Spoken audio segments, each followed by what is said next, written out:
Hello everyone, welcome back to my channel. रात का 12:30 हो रहा है और हम लोग रेलवे स्टेशन पे आ गए हैं। कहाँ जाना है थोड़ी देर में आपको पता चल जाएगा।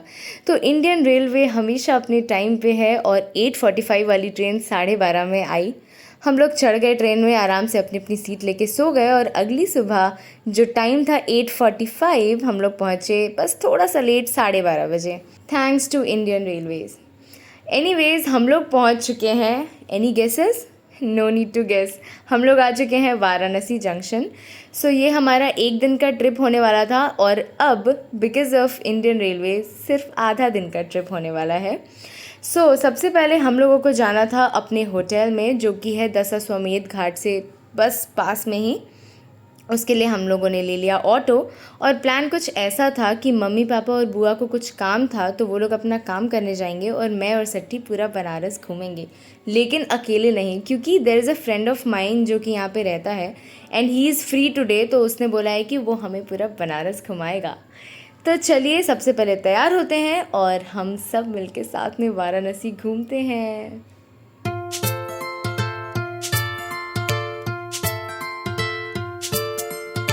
हाय everyone, welcome back to my channel.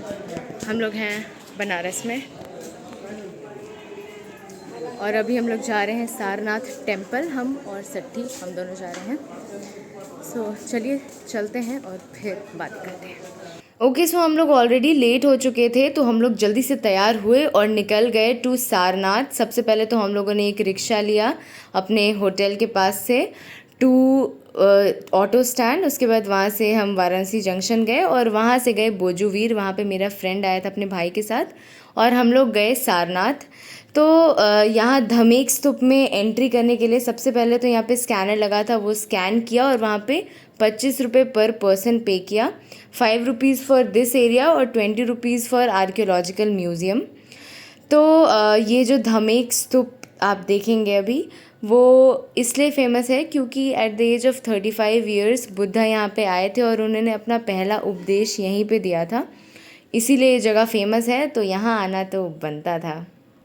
Same campus में ही ज़ू है जिसमें हैं डियर काफ़ी सारे।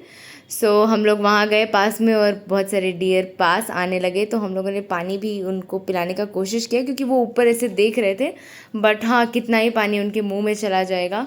ये था ज़ू वाला पार्ट। इससे आगे बढ़े तो हमें दिखा आर्कियोलॉजिकल पार्क, जहाँ पे 10th सेंचुरी 9th सेंचुरी का ब्रिक्स रखा हुआ था, अलग अलग डिज़ाइन के पत्थर रखे हुए थे।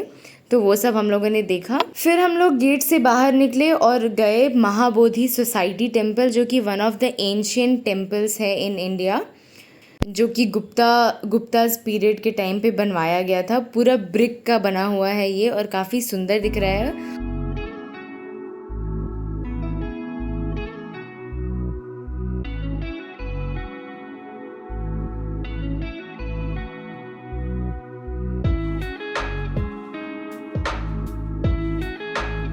टेम्पल अंदर से काफ़ी सुंदर था और ये जो बुद्धा का स्टैचू है वो भी काफ़ी अच्छा था।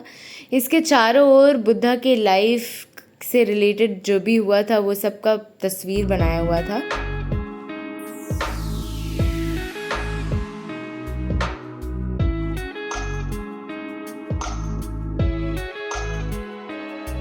उसके बाद हम लोग गए बुद्धिस्ट टेम्पल में, जहाँ एग्जैक्टली बैठकर बुद्ध ने वहाँ पे ही अपना पहला उपदेश दिया था और काफ़ी बड़ा बड़ा स्टैचू बना था। एकदम लग रहा था कि असली में लोग बैठे हुए हैं और उसके चारों ओर बहुत सारे बुद्ध के स्टैचूज़ थे, उनके डिसाइपल्स के बहुत सारे स्टैचूज़ थे। तो वो सब देखा हम लोगों ने और फिर हम लोग आगे बढ़े। अब हम लोग निकलते हैं म्यूज़ियम की ओर। अब हम लोग जा रहे हैं सारनाथ आर्कियोलॉजिकल म्यूज़ियम में।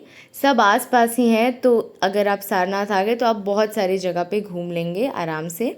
सबसे पहले तो हम लोगों ने ये टिकट दिखाया, जो कि हम लोगों ने दूसरे वाले गेट पे ही, धमेक स्तूप वाले गेट पे ही कटा लिया था।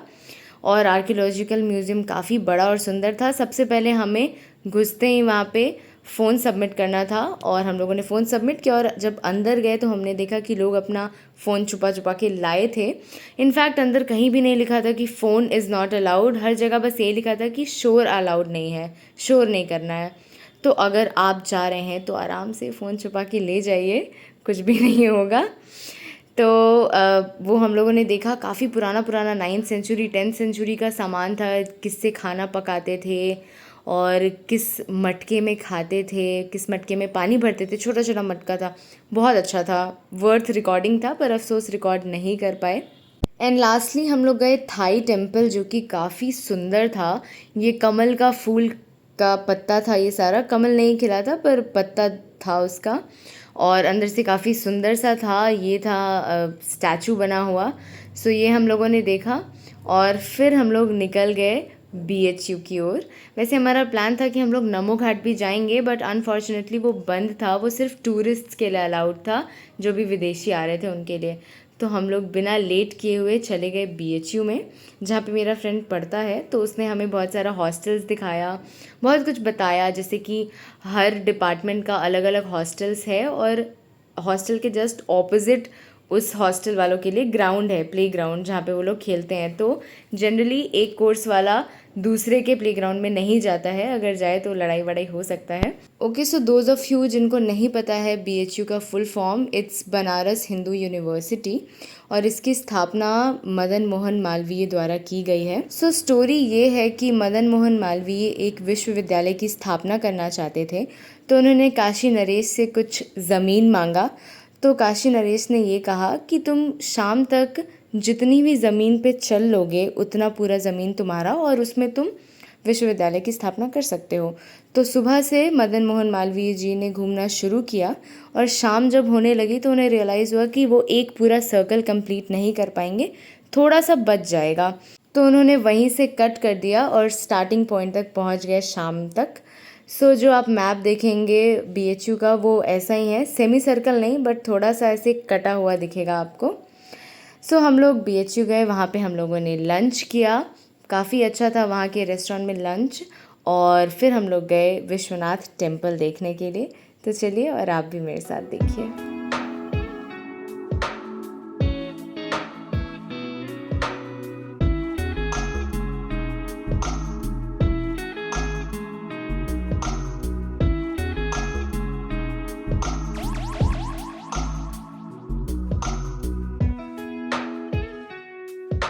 शाम का लगभग 5 बज चुका है और हम लोग यहाँ पे ही थे, लेकिन हमें और भी घाट घूमने जाना था। तो हम लोग निकल गए यहाँ से 80 घाट की ओर। सबसे पहले हम लोगों ने सोचा कि 80 घाट चलते हैं, और वहाँ से हम लोग बोट राइड करेंगे to all the other ghats. और दशाश्वमेध का घाट दशाश्वमेध घाट का आरती बहुत ही फेमस है, और बहुत बड़ी आरती होती है, भीड़ बहुत लगती है, तो वो बहुत फेमस है, वो देखना था। लेकिन हम लोग वहाँ पहुँचे, 80 घाट ऑलमोस्ट 6 साढ़े 6 हो चुका था। एंड सबसे पहले हम लोगों ने पिया लस्सी, क्योंकि उन लोगों ने बोला कि लस्सी बहुत फेमस है तो पी के ही जाना। फिर हम लोग गए 80 घाट, यहाँ पे भी कम भीड़ नहीं थी, काफ़ी सुंदर सा नज़ारा भी था। सो हम लोगों ने वो देखा, और यही सब करते करते 7 ऑलमोस्ट बज गया था। तो हम लोगों ने सोचा कि अब बोट राइड तो करेंगे नहीं, क्योंकि अगर करने चले तो हम ज़रूर ही आरती मिस कर देंगे। तो हम लोग 80 घाट पे ही बैठ के हम लोगों ने ये आरती देखा। तो सबसे पहले पता है क्या हुआ इसमें, ये लोग उतर रहे हैं, क्योंकि अभी एक शपथ लेगा वो लोग, जिसमें वो बोलेंगे कि हम ये प्रण लेते हैं कि हम गंगा घाट को साफ़ रखेंगे। इनफैक्ट गंगा को ही नहीं, किसी भी रिवर को साफ़ रखेंगे, कभी गंदा नहीं करेंगे। ये सब शपथ लिया, और उसके बाद हुई पूजा शुरू। तो आप भी देखिए।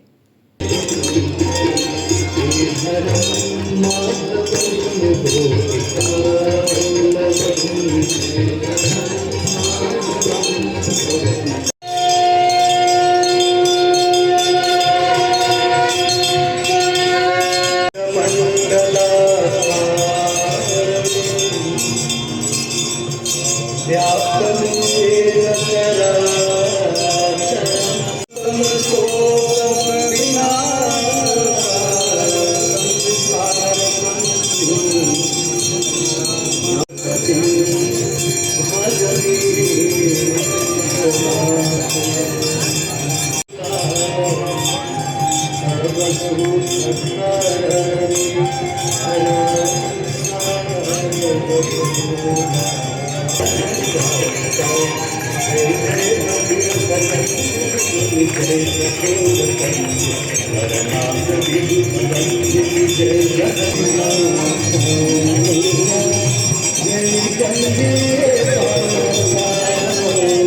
next day. सुबह का 6:30 बज रहा है और हम लोग की आज ट्रेन है वापस जाने की, और इस बार ट्रेन बिल्कुल भी लेट नहीं है। तो हम लोग सबसे पहले तो सुबह सुबह उठ के ये दशाश्वमेध घाट गए, क्योंकि होटल से एकदम पास में था। मुझे बिल्कुल भी ध्यान नहीं था कि हम लोग सुबह उठ के घाट पे नहा के और तब जा सकते हैं, वरना ज़रूर नहाती। मेरी नींद 5:30 के करीब खुल गई थी, पर कोई बात नहीं। यहाँ पे आए 6:30 के करीब तो बहुत ज़्यादा भीड़ दिखी, तो लग रहा था कि यार काश नहा लिया होता, पर कोई बात नहीं, सब कुछ नेक्स्ट ट्रिप के लिए ही मैं अब बचा के रख रही हूँ।